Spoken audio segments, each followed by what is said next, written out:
Dinas Pendidikan Kabupaten Oku melakukan penyemprotan disinfektan ke seluruh sekolah di Kecamatan Batu Raja Timur dan Batu Raja Barat.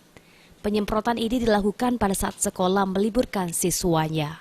Kepala Dinas Pendidikan Oku, Teddy Melwansyah mengungkapkan jika penyemprotan disinfektan ke sekolah-sekolah dilakukan sebagai bentuk tanggung jawab pihak Dinas Pendidikan untuk menjaga dan melindungi anak didik agar terhindar dari penyebaran COVID-19.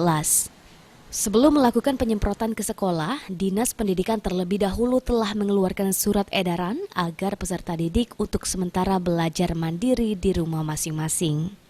Dinas Pendidikan Kabupaten Oku juga menghimbau kepada siswa dan orang tua agar membiasakan diri hidup sehat, memakan makanan yang bergizi, istirahat teratur, dan sering berolahraga. Selain itu, orang tua juga diminta untuk sebisa mungkin menghindarkan siswa dari keramaian seperti pusat perbelanjaan atau di tempat lainnya yang banyak berkumpulnya orang. Melakukan kegiatan penyemprotan disinfektan di seluruh sekolah-sekolah di wilayah Kecamatan Batu Raja Barat dan Batu Raja Timur.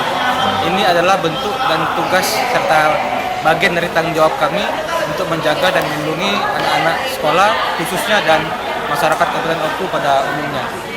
Ini juga sudah kami tindak lanjuti dengan surat edaran dari Dinas Pendidikan.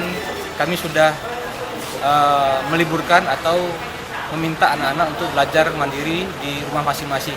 Ini dalam rangka upaya kami untuk mengeliminir dan mengisolir dampak dari virus COVID-19 atau virus corona. Ari Pradika, PAL TV.